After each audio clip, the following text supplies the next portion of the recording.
রাসূল সাল্লাল্লাহু আলাইহি সাল্লাম বলেন, পৃথিবীর মানুষ শোনা রেখো, মান কানা লাহু সালাসা বানাত, কারো যদি 3টা মেয়ে থাকে, ফাআল্লামাহুন্না, তাকে বিদ্যা শিখিয়ে দেয়, ওয়াদ্দাবাহুন্না, শিষ্টাচার শিখিয়ে দেয়, ফালাহুল জান্নাহ, সে জান্নাতে যাবেই। বলছিলাম এই জাহেলিয়াতের যুগে একটার পর একটা চলে আসছে। তারা মেয়েদেরকে মাটিতে পুঁতে দিয়েছে, তাদের সাথে জেনা অন্যায়ের কোনো হিসাব নেই। জাহেলিয়াত মানেই জাহেলিয়াত। স্বামী মারা গেলে 1 বছর তাকে শোক পালন করতে হবে বাড়ির পিছন দিকে কুঁড়ে ঘরে। জাহেলিয়াত, বুখারী মুসলিমের হাদিস। স্বামী মারা গেলে, হিন্দুরা তো স্বামী মারা গেলে বাস বিবাহ হবে না, বিধবা বিবাহ বাতিল। বঙ্কিমচন্দ্র চেষ্টা করে, রাজা রামমোহন রায় চেষ্টা করে, খুব একটা সফল হতে পারেনি, আজও হয় না। হাজারো মেয়ে কম বয়সে মারা গেছে, বাপের বাড়িতে আছে, ভিক্ষা করে খাচ্ছে। তারা এটা গ্রহণ করেনি, তারা শিক্ষিত মানুষ নয়। তারা মেয়েদের দাম দিতে হবে কিভাবে জানা নাই, জানেনি তারা। জাহেলিয়াতের যুগে স্বামী মারা গেলে 1 বছর বাড়ির পিছন দিকে থাকতে হবে একটা কুঁড়ে ঘরে। তাদেরকে খাবার দেওয়া হতো ওই প্লেটে, যেই প্লেটে চুলা থেকে ছাই উঠানো হয়, ওদেরকে খাবার দেওয়া হতো পানির একজন একটা টিনের প্লেট ময়লাযুক্ত। 20 কুষ্ঠ হলে মানুষকে যেভাবে প্লেট বাসন দিয়ে থাকে, সেইভাবে বিধবা নারীকে দেওয়া হতো। 1 বছর পরে তাদের বৈধ হওয়ার জন্য, স্বামী মারা গেছে শোক পালন থেকে পবিত্র হওয়ার জন্য অনেক সমস্যা ছিল। সেই সমস্যাগুলো বুখারীতে উল্লেখ হয়েছে। আপনাকে আমি মুখামুখি বলতে লজ্জা পাচ্ছি, তাই ছেড়ে দিলাম। জাহেলিয়াতের যুগে মেয়েদের দাম দেওয়া হয়নি। মহান আল্লাহ বলেন, অকারনা ফি বুয়ুতিকুন্না ওয়ালা তাবাররাজনা তাবারুজাল জাহিলিয়াতুল উলা। হে মুসলিম মহিলা, তোমরা বাড়িতে থাকো। বর্ণতার যুগে, বর্বরতার যুগে, অসভ্যতার যুগে নারীরা যেভাবে যৌবনকে বিক্রি করে, বর্বরতার পরিচয় দিয়ে রাস্তাঘাটে ঘুরতো, সেভাবে ঘুরো না, তোমাদের মান সম্মান আছে। জাহেলিয়াতকে লক্ষ্য করে আল্লাহ বলছেন, ওয়াইদা বুশরা আহাদুম বিল উনসা দাল্লা ওয়াজহুহু মুসাদ্দান ওয়া হুয়া কাযীম। জাহেলিয়াতের যুগে যদি কোনো মেয়ে জন্ম নিত, তাহলে বাপের মুখ কালো হয়ে যেত, সে বাড়িতে লুকিয়ে থাকতো, দোকানপাটে বাজারে যেত না, মানুষে লজ্জা দিবে সেই জন্য। একটা মেয়ে হওয়াতেই সে চিন্তা করতো আইমসুকাহালাহুনিন, আমি আদুসহফেত তোরাব, অপমান অবস্থায় মেয়ে বাড়িতে রেখে দিব না মাটিতে পুঁতে দিব। যদি রেখে দিই অপমান সুনিশ্চিত, আর যদি পুঁতে দিই বালাই চলে গেল। তাই তারা নিজে হাতে মেয়েকে মাটিতে পুঁতে দিত। কায়েস ইবনে সাবেত নিজে বলছেন, ওয়াআদতু সামানিয়া বানাতিন লি, আমি আমার 8টা মেয়েকে নিজে হাতে মাটিতে পুঁতে দিয়েছি। আল্লাহ রাসূলের সামনে এসে বিবরণ দিচ্ছেন, এর নাম জাহেলিয়াত। সুন্দর করে গর্ত খুঁড়েছে, গর্ত খুঁড়ে সুন্দর করে মেয়েকে সাজিয়ে নিয়ে গেছে। সাজিয়ে নিয়ে যাওয়ার পরে মেয়েকে বলছে, আম্মু দেখো তো নিচে কি। তখন মেয়ে তো বাপের সাথে আছে, যেমন নিচে দেখতে গেছে তেমন মেয়েকে ধাক্কা দিয়ে গর্তে ফেলে দিয়েছে। আব্দুর রাজ্জাক সাহেব, এটা হয় কি করে? আজও আপনার হবে, এটাই সহজ আপনার জন্য।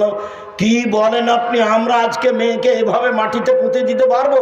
হ্যাঁ, অবশ্যই পারবেন। বলি আপনাকে, আপনি আপনার মেয়েকে ঢাকা বিশ্ববিদ্যালয়ে পড়াচ্ছেন, টাকা পয়সা খরচ করছেন, বারবার জিজ্ঞাসা করছেন, আম্মু কেমন আছো, টাকা লাগলে বলিও, তোমার ভাইয়ার কাছে নিও। এভাবে বলতে বলতে হঠাৎ একদিন শুনছে যে আপনার মেয়ে অমুক মদখোরের সাথে চলে গেছে।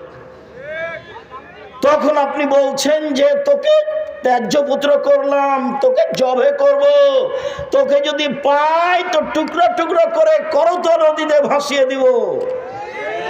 তো এখনই তো একটু আগে চুমা দিচ্ছিলেন আপনি, আর টাকা পাঠাচ্ছিলেন। এখন মেয়ে তো একটাই, যদি 2টা হয় তাহলে আপনার তো মন দুর্বল হয়ে গেছে।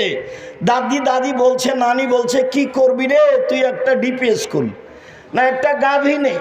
তো 3টা যখন মেয়ে হয়েছে তখন দাদি নানি বলছে, বউ তালাক দে, এ বউ চলবে না।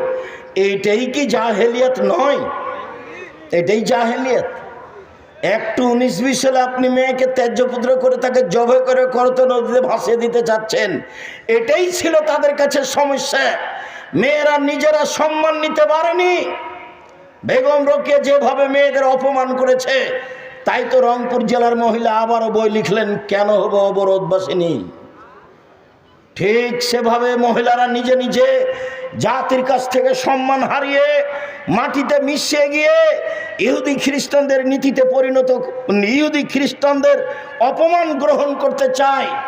স্কিন পায়জামা পরে জাতিকে অঙ্গ প্রত্যঙ্গ দেখিয়ে শিক্ষা প্রমাণ করতে চায়। যেটা বন্যতা, যেটা বর্বরতা, যেটা অসভ্যতা, যেটা কুকুর শৃগালের চরিত্র, সেটাই পছন্দ করে আপনার কারণে। আপনি বাপ হওয়াটাই অভিশাপ। আপনার মতো বাপকে আমি কোনোদিন বাপ বলে স্বীকৃতি দিইনি। আমি বলেছি আপনি চাচা, বলেছি আপনি সৎ বাপ। আমি এ কথা খুব ভালোভাবে জানি যে আপনি সত্যই বাপ, এটা আমি খুব ভালোভাবে জানি। আপনি সত্যই বাপ, কিন্তু আপনার স্বভাবের কারণে, আপনার দুশ্চরিত্রের কারণে, আপনার শিক্ষার অভাবের কারণে, আপনার বোকামির কারণে আপনি আপনার মেয়েকে এইভাবে ধ্বংস করেছেন। তাই তো রাসূল সাল্লাল্লাহু আলাইহি ওয়াসাল্লাম বলেছেন, 3 শ্রেণীর মানুষ কখনো জান্নাতে যাবে না। এক, আর রাজলাতু মিনান নিসায়ে, পুরুষের বেশধারী নারী, যারা পুরুষের জুতা স্যান্ডেল পরে, যারা পুরুষের শার্ট প্যান্ট পরে, যারা পুরুষের পোশাক পরে, তারা জান্নাতে যাবে না। ও দায়ুস, আর আপনি যাবেন না। আপনি যে ওই মেয়ের বাপ, যে মেয়ে পোশাক পরে সে মেয়ের পিতা আপনি, যার কারণে আপনি যাবেন না। এই কথা মুহাম্মদ সাল্লাল্লাহু আলাইহি সাল্লাম বলেন। মুগীরা ইবনে শুবা রাদিয়াল্লাহু তাআলা আনহু বলেন, আল্লাহর নবী বলছেন, আল্লাহ তাআলা হারাম করেছেন এক, উকুকাল উম্মাহাত, মায়ের অবাধ্য চলা হারাম। ঘুম থেকে উঠে দেখে মনে হচ্ছে মায়ের মতো বড় শত্রু আর কেউ নেই। টিস্যুটা দেখি, মায়ের মতো বড় শত্রু আর কেউ নেই। মাটির ওপরে সবচেয়ে খারাপ মানুষ হলো মা, এটাই মনে হচ্ছে। আল্লাহর নবী বলছেন সবচেয়ে বড় হারাম হচ্ছে মায়ের অবাধ্য চলা। 2, মানাওয়াহাতিন, কৃপণতা অবলম্বন করা। 3, ওয়াদুল বানাত, মেয়েকে মাটিতে পুঁতে দেওয়া। মেয়েকে মাটিতে পুঁতে দেওয়া হতো, তার নাম জাহেলিয়াত। জাহেলিয়াতকে উপেক্ষা করে আল্লাহর নবী যা বললেন, আল্লাহর নবী যা করলেন, লম্বা আলোচনার সংক্ষিপ্ত আপাতত এখানে শুরু করি। আল্লাহর নবী যা বললেন এটা আগে বলি, তারপর আল্লাহর নবী যা করলেন এটা পরে বলি। জাহেলিয়াত দূর করার জন্য তিনি যা বললেন, তাতে তিনি বললেন, পৃথিবীর মানুষ শুনে রেখো, মান আলা জারিয়াতাইনে, কেউ যদি 2টা মেয়ের লালন পালন করে, হাত্তা তাবলগা, বিবাহ দেওয়ার বয়স পর্যন্ত বিবাহ দিয়ে দেয়, ফাজ্জা হুয়া ওয়া আনা ফিল জান্নাতে হাকাজা, তাহলে সে মেয়ের বাপ আর আমি জান্নাতে এভাবে থাকবো। আঙ্গুল দুটি জমা করে দেখালেন। মনে রাখা ভালো হবে, আল্লাহর নবীর সাথে থাকা জান্নাতে অতীব কঠিন কাজ।